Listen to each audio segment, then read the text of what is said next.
그리스도인과 비그리스도인의 차이점을 보면 여러 가지가 있을 수 있겠지만 죄에 대한 인식이 극명하게 달라지는 것을 보게 돼요.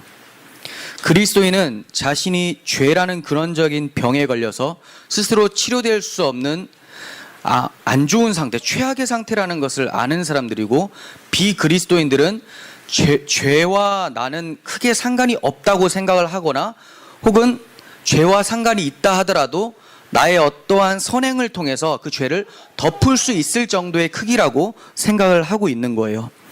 비그리스도인들 중에서 많은 사람들이 말하기를 세상에 선행이 있다는 것은 신 또한 그 선행을 좋아하기 때문이다라고 생각을 합니다.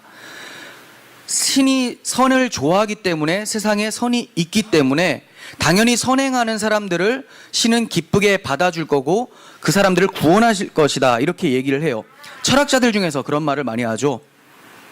아름다움이 있다라는 것은 신이 아름다움이 있다는 것이고, 선행이 있다는 것은 신이 선하다는 뜻이다, 여기까지는 인정을 해요. 그래서 선을 행하면 신이 받아줄 것이다, 이렇게 생각을 합니다. 하지만 선이 무엇이고 죄가 무엇인지 모르고 있기 때문에 그런 말을 하게 되는 거예요. 선은 참 선이신 하나님 안에 있을 때만 그 선이 인정이 되어져요. 참 선이신 하나님 안에 있을 때 굉장히 영역적이라는 거죠. 그리고 참 선이신 하나님 밖에 있을 때는 이것을 악이라고 하고 죄라고 합니다. 성경은 인간이 하나님을 힘입어 살고 움직이는 존재로 창조되었다고 말씀을 하고 있어요. 사도행전 17장 28절을 보겠습니다. 우리가 그를 힘입어 살며 기동하며 존재하느니라. 너희 시인 중 어떤 사람들의 말과 같이 우리가 그의 소생이라 하니. 자, 그렇다면 하나님을 떠나면 존재로 인정이 안 된다는 거죠. 하나님을 힘입어서 살고 기동하며 존재한다고 했는데 하나님을 떠난 상태에서는 존재로 인정이 안 된다는 거예요. 존재가 없음, 즉 없음이란 뜻이죠. 그래서 하나님이 사람을 만드실 때 흙으로 만드시고 그에게 생기를 불어넣으시니 그제서야 사람이 되었다, 이렇게 말씀을 합니다. 그런데 하나님의 호흡이 끊어진 상태인 흙에 불과한 사람이 있다면 그건 그냥 흙인 거죠. 흙, 무가치한 존재. 무가치한 존재니까 존재가 없음이라고도 볼 수가 있는 거예요. 창조주 하나님과의 관계를 떠나서 스스로 존재하려고 하는 피조물의 상태를 죄라고 하고 그 상태를 무가치함이라고 하는 거예요. 육신의 아버지를 모른 채 아버지를 섬기지도 않고 외면하는 사람을 우리는 불효자, 무가치한 자라고 합니다. 이와 같이 우리가 하나님의 소생이라면 그 하나님과의 관계를 인정치 않고 하나님을 외면하고 모른 채 한다면 그 사람을 바로 무가치한 자, 존재 없음이라고 하는 것과 마찬가지인 거예요. 이렇게 하나님을 떠난 죄인의 상태를 신학적 용어로 전적 부패의 상태다, 이렇게 얘기를 해요. 전적 타락, 전적 부패.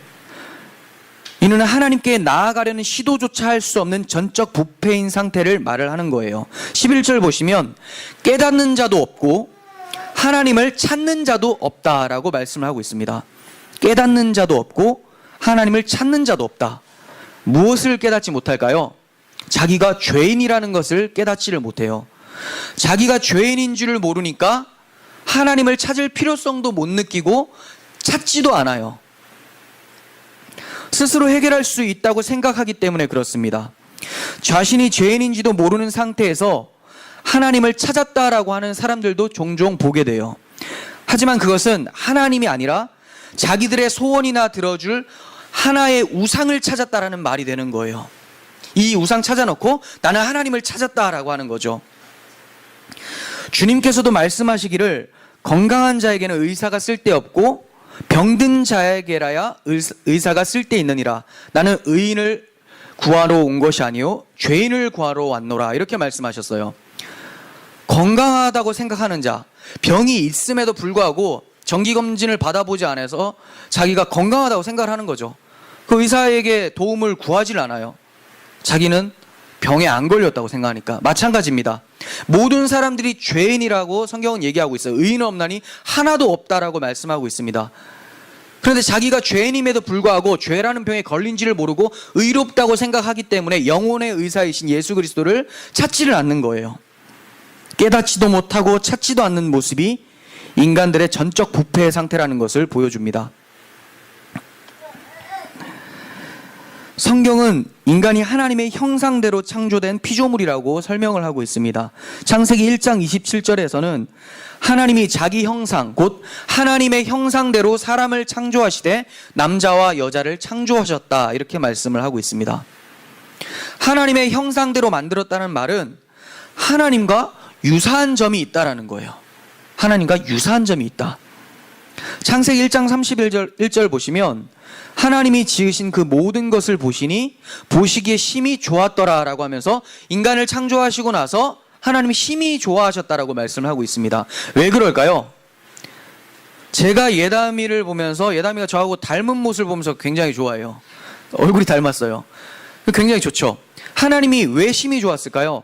하나님의 형상을 간직한 사람을 만드시고 그 사람이 하나님을 대표하여서 하나님을 나타낼 수 있는 자로 만들어 놓으셨기 때문에 하나님이 심히 좋았더라라고 말씀을 하는 거예요. 물론 자연 만물을 통해서도 하나님의 아름다움과 공의로움들이 나타나지긴 하지만 사람의 모습을 통해서 하나님의 모습이 가장 잘 드러나고 있기 때문에 하나님이 심히 좋았다라고 말씀을 하셨어요. 죄를 짓지 않은 처음의 인간 상태는 순결했고 거룩했었다는 말이에요. 그래서 처음 인간은 하나님을 투영하도록 만들어진 존재라는 거죠. 예를 들어서 미국에 있는 한국 대사를 통해서 한국이 어떠한지를 알게 되는 것과 마찬가지예요. 에덴 동산에 있는 사람을 통해서 만군의 하나님을 알게 되는 것과 마찬가지입니다. 그런데 죄를 지어서 하나님을 떠나게 되면서 하나님의 형상을 잃어버리게 돼요. 이게 전적 부패에 해당하는 말인데 좀 더 구체적으로 말씀드리면 이 하나님의 형상이 두 부류로 나눠질 수가 있어요. 두 부류. 하나는 구조적 의미에서의 하나님의 형상, 하나는 기능적 의미에서의 하나님의 형상. 자, 뭐라고요? 구조적인 의미, 그리고 기능적인 의미라는 거예요. 구조적인 의미에서 하나님의 형상이 뭐냐? 인간이 존재하는 데 필요한 감각과 마음과 교제 속에서 일어날 수 있는 대처 능력들, 그리고 아름다움들, 이런 것들을 얘기를 하는 거예요. 예를 들면 이성적인 것, 합리적인 것, 도덕적인 성품, 사회적인 교제 능력, 결정할 수 있는 권한, 그리고 미적인 감각, 이런 것들이죠. 이런 것들을 하나님께서 사람들을 부르실 때 은사와 재능들을 발휘해서 하나님께 헌신할 수 있는 그 기능을 얘기를 하기도 해요. 그래서 우리가 뭐 어떤 은사가 있다, 어떤 재능이 있다라고 말씀하잖아요. 구조적인 하나님 형상, 구조적이라는 거죠. 그럼 기능적인 하나님 형상이 뭐냐? 인간이 창조될 때 처음 소유했었던 영적인 특성들이에요. 예를 들면 하나님을 아는 지식, 의로움, 거룩함, 이런 거죠. 에베소서 4장 24절에서 사도 바울이 이렇게 얘기를 합니다. 하나님을 따라 의와 진리의 거룩함으로 지으심을 받은 새 사람을 입으라. 그러니까 이 새 사람을 입기 전에는 뭐가 없다라는 거예요? 의로움이 없고 거룩함이 없다는 거죠. 예, 이 기능적인 면이 타락을 할 때 사라져버린 거예요.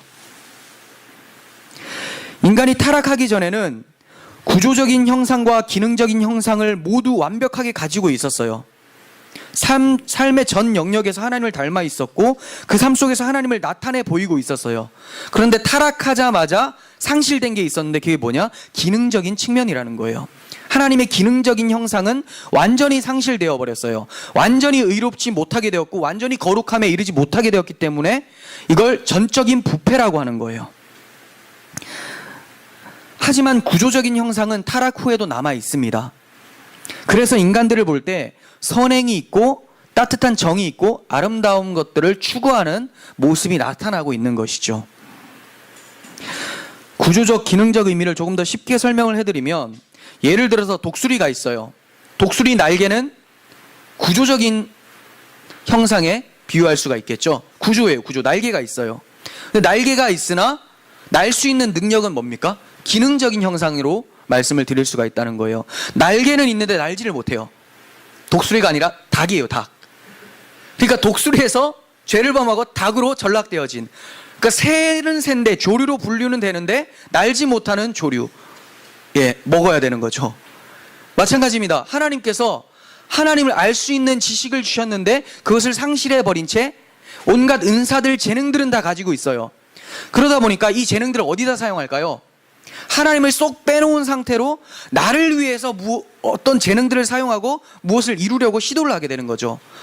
그러한 시도들은 아무리 선하다고 보여져도 그건 하나님 편에서는 너 자신을 위한 것이고 나를 떠난 상태에서 행하는 것이기 때문에 그건 선행이 아니라 악행이다, 죄다라고 하는 거예요.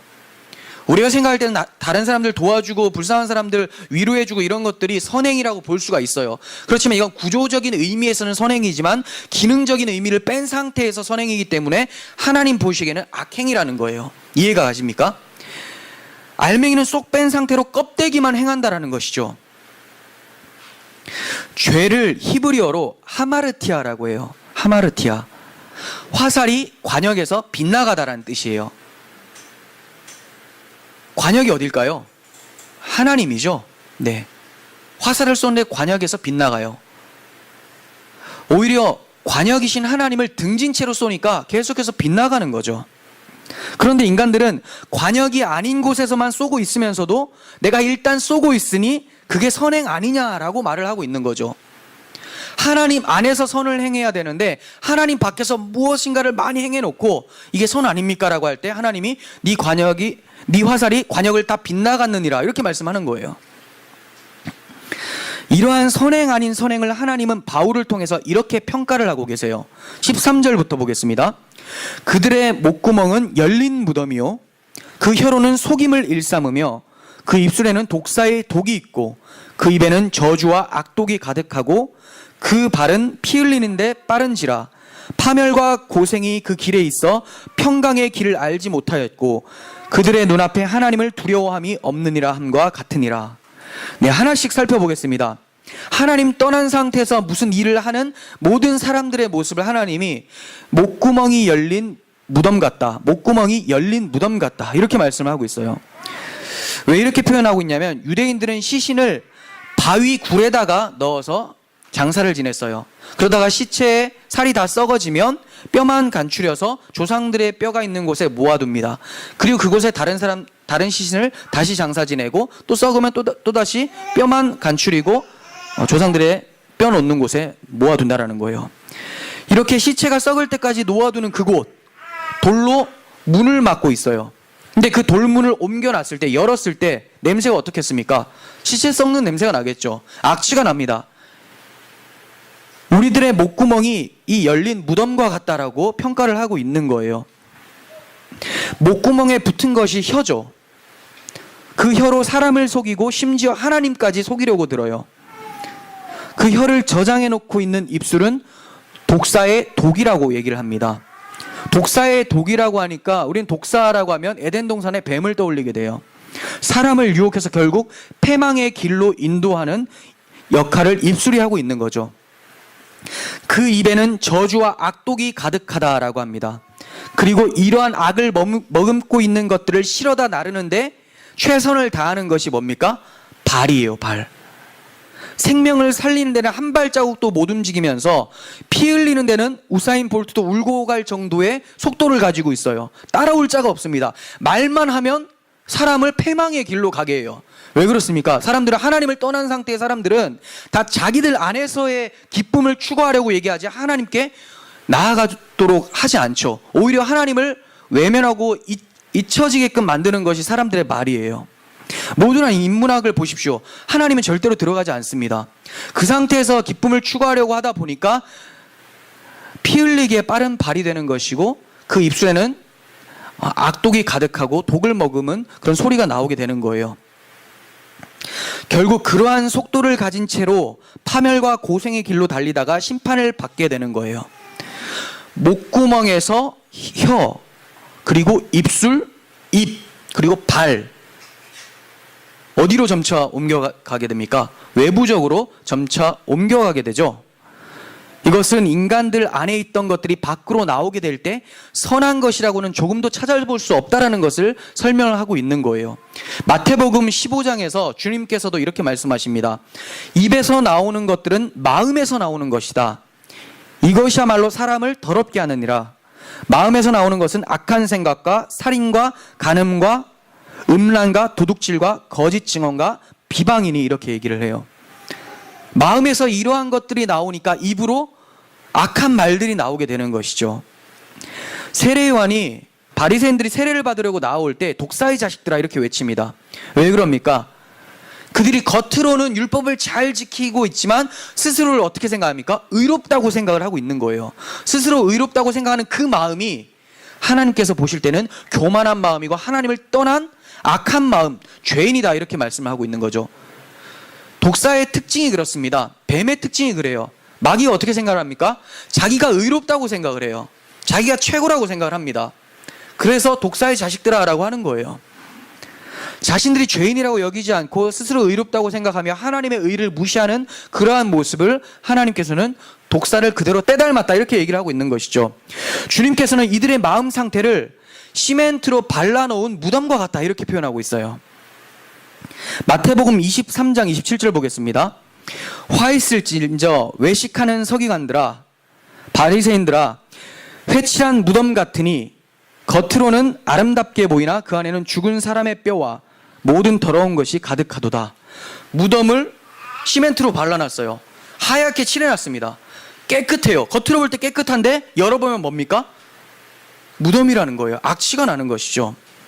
하나님을 떠난 인간들의 상태가 바로 이러한 상태라고 설명을 하고 있는 거예요. 그렇다면 하나님 보시기에 이 세상에 선을 행하는 사람은 하나도 없을까요? 네, 없습니다. 12절 보세요. 다 치우쳐 함께 무익하게 되고 선을 행하는 자는 없나니 하나도 없다. 아무도 없죠. 그렇다면 모두가 다 지옥에 가는 겁니까? 그렇죠. 자기들의 행위를 가지고서는 다 지옥에 가는 것이 맞아요. 하나님 보시기에는 그게 선한 행위가 절대 안 되니까. 그래서 사랑의 하나님께서는 비록 자신을 떠나버린 죄를 범하고 자기만을 위해서 살고 있는 피조물인 인간일지라도 그들을 위해서 해결책을 내어주셨어요. 그렇게 악한 행동을 하고 스스로 하나님이 되려고 하는 교만한 인간들에게 하나님의 해결책을 준비해 주셨는데 그게 뭐냐? 악인들만 살고 있는 곳에 의인을 보내주신 일이에요. 의인이 없나니 하나도 없는 이 세상 속에 의인 한 명을 보내주시는 것이죠. 하나님의 아들 예수님이세요. 여러분들이 죄가 없는 의인이라고 가정을 해보세요. 여러분 빼고는 다 죄인이에요. 여러분 한 사람 빼고는 다 죄인이에요. 여러분들이 그 죄인들을 볼 때 어떻게 생각하겠습니까? 정죄하시겠죠? 아, 저 나쁜 놈, 저 악한 놈 아닐 거라고 생각하지 마십시오. 왜냐하면 우리는 죄인인데도 불구하고 정죄를 지금 하고 있잖아요. 그런데 여러분들이 의인이라면, 우리가 의인이라면 오죽하겠습니까? 그런데 우리 주님께서는 오직 유일하신 의인이신 주님께서는 정죄하려고 오신 게 아니죠. 오히려 그들의 죄를, 우리들의 죄를 가지고 정죄를 당하시려고 오신 거예요. 그리고 당신의 의로움을 죄인들에게 주시기 위해서 오셨다라는 거예요. 이게 우리하고 너무나 다른 차이점입니다. 왜 그럴까요? 하나님이 사랑의 하나님이기 때문에, 예수님이 사랑이 많으시기 때문에 정죄를 하지 않으시고 오히려 정죄를 당하시려고 오셨다라는 거예요. 로마서 8장 3절 보시면 율법이 육신으로 말미암아 연약하여 할 수 없는 그것을 하나님은 하시나니 곧 죄로 말미암아 자기 아들을 죄 있는 육신의 모양으로 보내어 육신의 죄를 정하사 이렇게 말씀합니다. 자 보세요. 율법이 육신으로 말미암아 연약하여 할 수 없는 그것이 뭘까요? 율법으로는 인간을 의롭게 할 수 없다라는 거예요. 죄를 드러낼 수는 있는데 그를 의롭게 할 수는 없다라는 거죠. 아무리 인간이 율법을 지킨다 해도 율법의 정신은 그대로 쏙 빼놓은 채, 하나님은 빼놓은 채 율법의 껍데기만 행하고 있으니 외적으로는 율법을 잘 지키는 것 같아요. 거짓말도 하지 않고 11조도 하고 모든 걸 다 합니다. 그런데 하나님 사랑하는 마음은 쏙 빼놓고 이웃 사랑하는 마음은 쏙 빼놓은 상태로 겉으로만 행하기 때문에 그것을 율법을 지키지 않았다라고 하는 거죠. 그래서 율법은 사람을 의롭게 할 수가 없어요. 그런데 누가 할 수 있다고 합니까? 하나님은 하신다라고 해요. 하나님이 어떻게 하실까요? 자기 아들을 죄 있는 육신의 모양으로 보내어 육신의 죄를 정하사 이렇게 말씀합니다. 즉 죄 없는 하나님의 아들을 우리와 같은 죄인의 몸으로 보내셔서 죄 없으신 하나님의 아들이 우리 죄를 가지고 대신 죽게, 그래서 죄를 정하사라고 하잖아요. 정죄함을 받아서 십자가에서 죽으심으로 해결책을 내어놓으셨다라는 거예요. 그래서 하나님께 나아갈 수 있는 길이 열리게 됐어요. 하나님 앞에서 의롭다함을 얻게 되고 의로운 자만 하나님 앞으로 나올 수 있는데, 예수 그리스도의 의를 힘입은 사람들이 하나님 앞으로 나올 수 있는 길을 여셨다는 거죠. 이게 바로 복음이죠. 얼마나 기쁜 소식입니까? 예수님께서 음행 중에 잡혀온 여자를 가리켜서 어떻게 말씀하십니까? 사람들은 모세 율법에는 이 사람을 돌로 쳐 죽이라고 했는데 당신은 어떻게 합니까? 라고 물었을 때 주님께서 뭐라고 하십니까? 너희들 중에서 죄가 없는 자만 이 여자를 돌로 치라고 해요. 그 사람들이 양심의 가책을 받아서 다 떠나갑니다. 근데 누구만 남았어요? 예수님과 여자만 남았어요. 음행 중에 잡힌 여자. 그럼 이제 유일하게 죽일 수 있는 사람이 누굽니까? 율법에 입각해서 예수님만, 죄 없으신 예수님만 돌로 쳐 죽일 수가 있어요. 근데 쳐 죽였습니까? 그렇지 않아요. 나도 너를 정죄하지 않는다라고 말씀하시면서 다시는 죄를 짓지 말라고 말씀하세요. 그 말은 너의 죄를 가지고 내가 대신 십자가에서 죽겠다라는 것을 말씀하시는 것이죠. 예수님께서는 정죄를 하러 오신 것이 아니라 대신 정죄를 받으러 오신 것이고, 그를 믿는 자에게 의로움을 주시려고 오신 거예요. 다 치우쳐서 선을 행하는 자가 없어서 지옥행 열차를 타고 질주하고 있었는데, 그 질주를 온몸으로 막아 서셔서 열차를 멈춰 서게 하신 분이 바로 예수님의 십자가라는 것이죠. 이 사실을 믿고 예수님을 나의 대속자, 나의 구원자, 나의 주인으로 모셔야 하는 거예요. 이게 바로 그리스도인입니다. 그러니 그리스도인들은 자신들이 선을 행할 수 없는 죄의 상태였다라는 것을 깨닫는 자들이고, 다 자기 위주로 치우쳐서 행하는 모든 것이 무익하다라는 것을 아는 자들인 거죠. 다시 한번 보겠습니다. 12절. 다 치우쳐서 함께 무익하게 되고 선을 행하는 자는 없나니 하나도 없다. 네, 자기가 무익하다라는 걸 알고 자기가 하는 것은 선이 아니다라고 생각을 하는 사람들이 바로 그리스도인이라고 얘기를 하고 있는 거예요. 사도 바울은 자기에게 유익하다고 여긴 것들이 참 많았었고, 자신이 하고 있던 일도 유익한 일이라고 생각을 하면서 했었어요. 빌립보서 3장 4절부터 보겠습니다.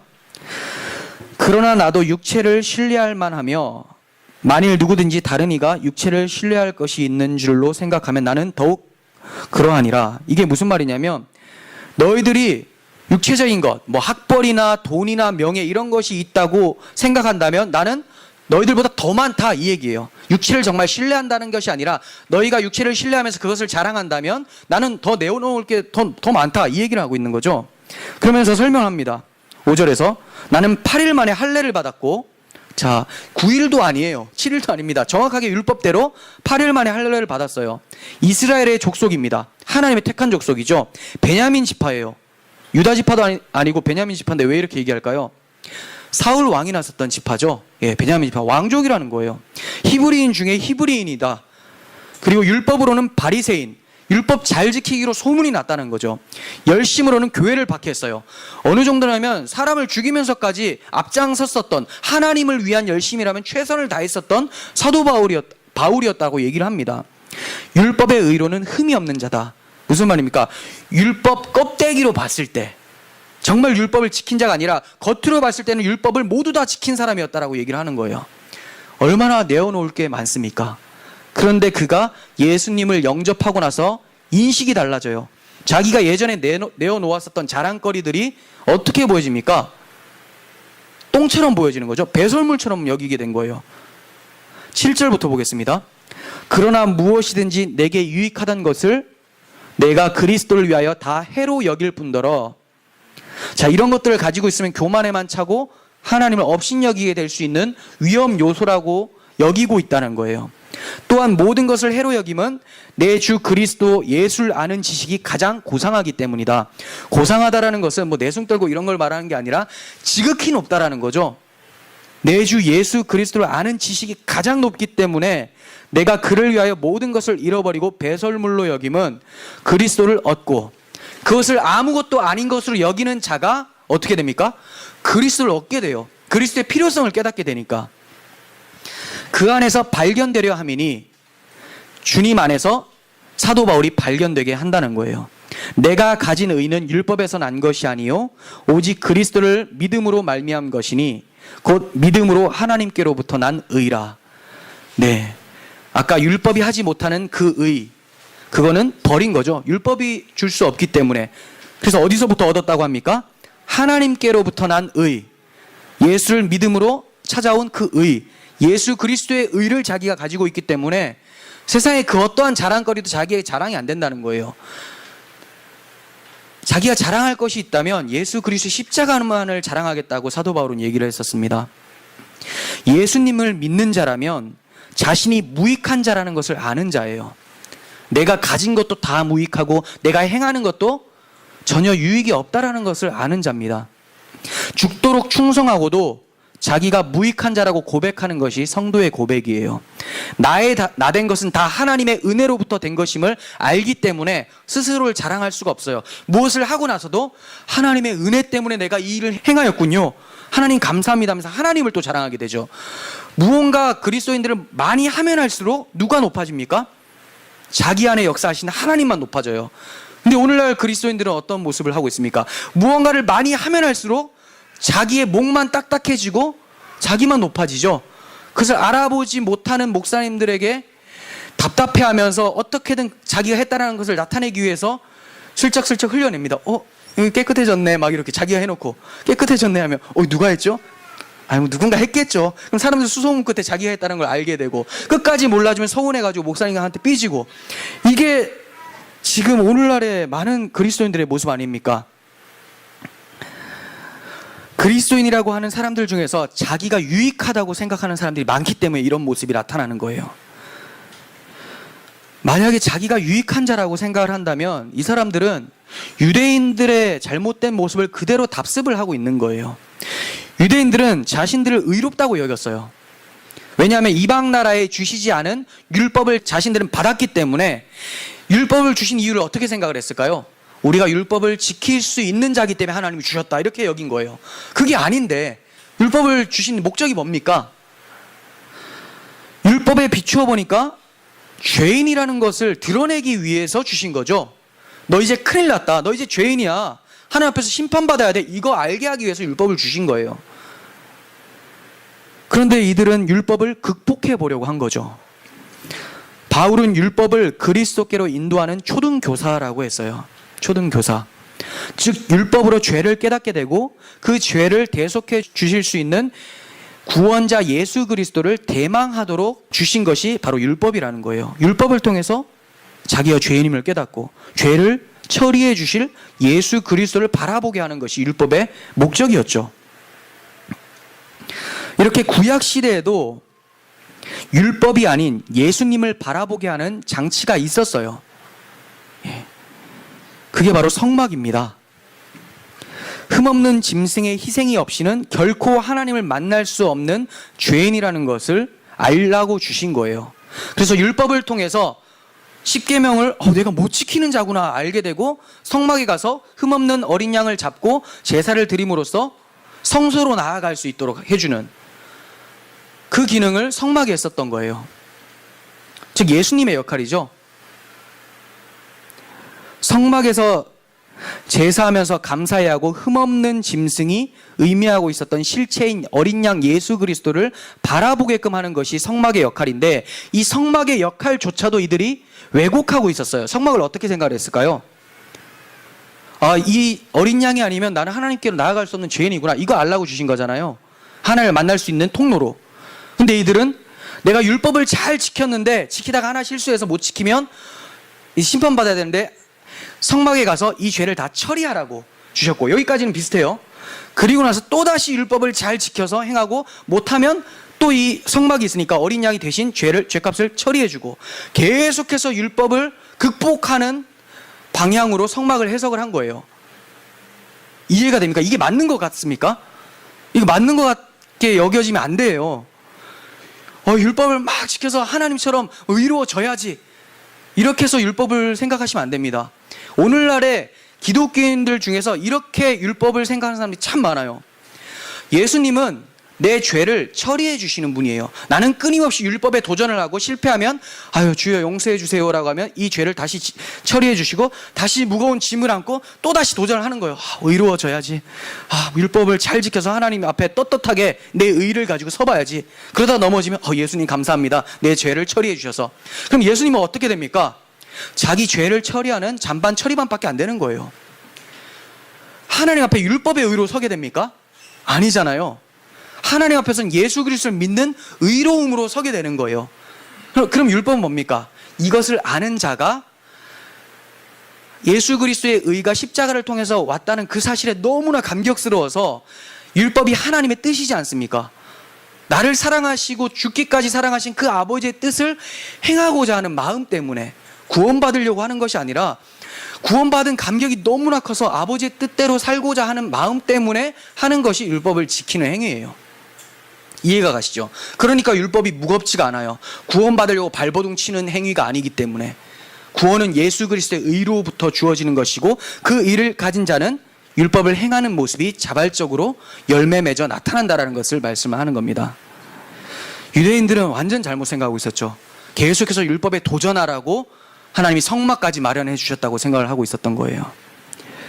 이런 유대인들의 율법적인 사고가 오늘날 교회 가운데 팽배한 신율법주의적인 사고예요. 우리가 율법을 행하다가 실패해도 그 죄는 예수님이 다 처리해 주시니까 우리는 계속해서 율법을 행하자. 네. 그러니까 교회 안에서도 이러한 사고를 가지고 있으니까 자기를 드러내는 데 혈안이 되어 있어요. 왜냐하면 율법을 잘 지키면 누구의 의가 되는 거예요? 그 사람들은 내 의가 되는 거죠.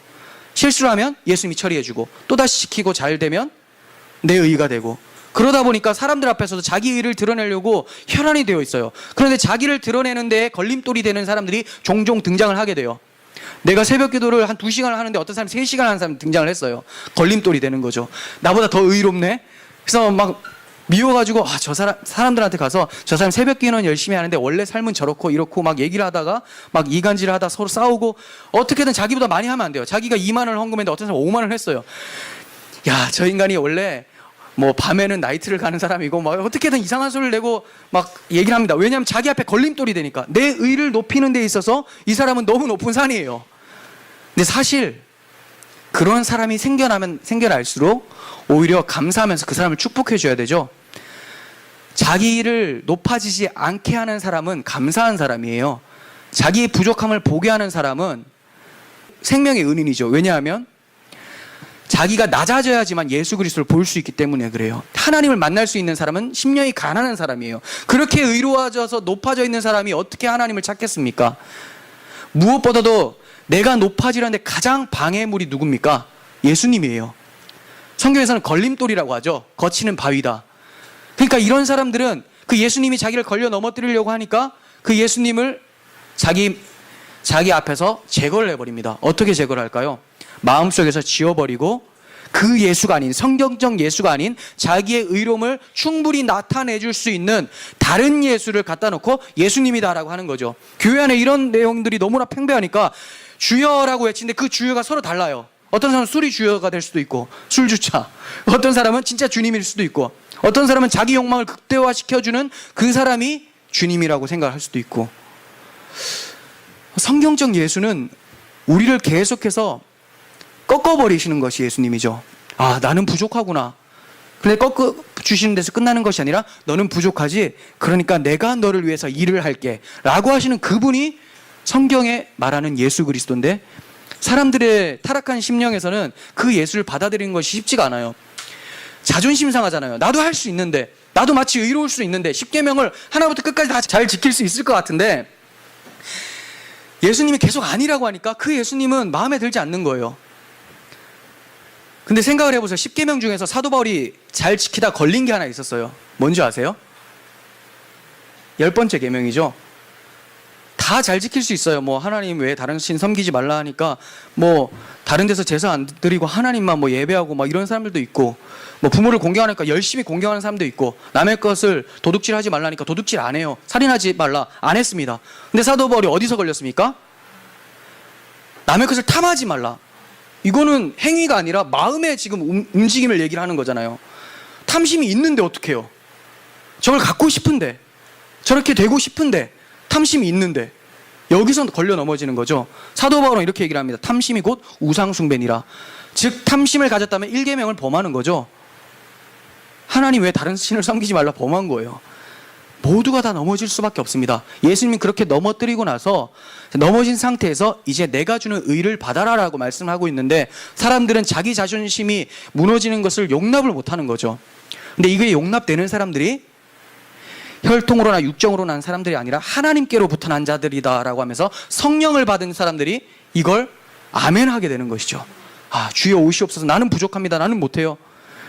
기독교인들 보면 세상 사람들이 봤을 때 굉장히 비겁해 보이기도 해요. 아니, 자기들이 못한다고 하면서 예수님만 붙들고 있으니 얼마나 남자답지 못한 모습인가.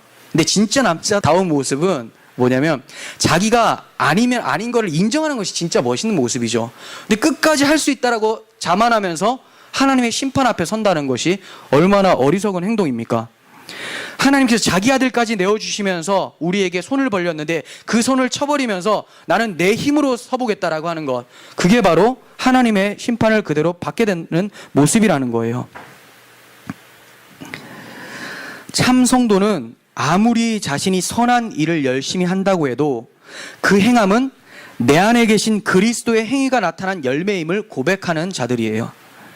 그러니까 좋은 일을 성취하고 나서도 오히려 나 같은 죄인 가운데 이러한 열매를 맺어가시는 하나님의 긍휼하심과 열심에 감사드립니다 하면서 찬양하는 사람들이죠. 반면 나쁜 일을 했을 때는 내 안에 계신 그리스도의 행함을 방해하고 고집 피우는 죄악된 자신의 모습을 인정을 하고 그 죄에 괴로워하면서 오직 자신의 몸과 마음이 의의 무기로 주님께서 사용해 주시기를 간절히 바라면서 살게 돼요. 그러니까 쉽게 말하면 선을 행하면 내 안에 계신 주님이 행한 것이고 하나님 감사합니다. 악을 행하면 그렇게 예수님이 하지 말라고 해도 끝까지 악을 행하려는 내 죄악된 습관 때문에 행한 죄입니다 하면서 자기의 모습을 한탄하는 것이죠.